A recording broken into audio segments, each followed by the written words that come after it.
Utah Valley student is suing her own university and the University of Utah, claiming that both of these schools refused to help her after she reported being raped by a football player. KSL investigator Daniela Rivera joins us now with the claims in a federal lawsuit filed today. Daniela? Well, Marissa Root is the student suing both universities, and we should note we don't typically identify victims of alleged crimes, but Root chose to use her name and speak with our investigative team about her experience. They should have done better. Failed by not one Utah university, but two. Claims laid out in a federal lawsuit filed today detail what Marissa Root calls Been an absolute nightmare. I have suffered in silence more than I will ever be able to express in words. The Utah Valley student's lawsuit claims her own school didn't help her when she reported she was raped in 2019 because her alleged assailant was a student at the University of Utah, the second university that she says failed to act. That is, until Unified Police started investigating. The suit claims both universities violated Title IX, the federal law that governs how colleges must respond to reports of sexual misconduct. So Title IX, the statute, is only around the person victimized. D.C.-based Title IX expert Laura Dunn says liability is triggered when someone seeking educational opportunities reports an incident, regardless of who is accused. It's hard to understand why. Why, when given the opportunity to help somebody who desperately needed it, they just chose not to.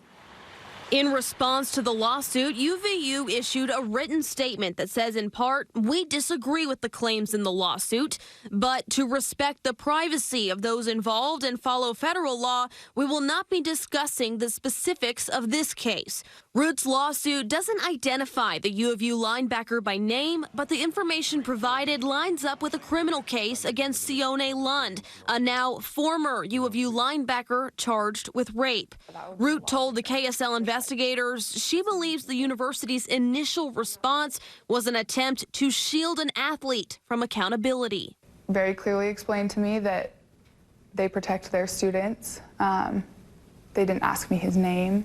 U of U disputes that claim, saying Root did not wish to identify the player. A written statement says, in part, the alleged assailant was suspended from the football program in February 2020 as a result of the pending criminal case, and the suspension was announced in March 2020 at the beginning of spring practice.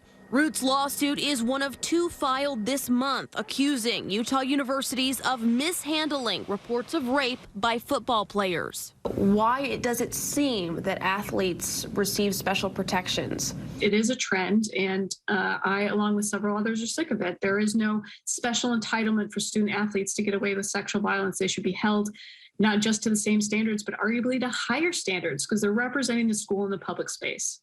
As far as UVU, they should have made sure that I was supported. As far as the University of Utah, they should have been very concerned that their campus might not be safe. The lawsuit also targets the Utah system of higher education. Root says the governing board has the authority to coordinate a response when an assault involves parties at separate Utah universities, but it did not in her case. It's something she believes could have made a difference in getting help.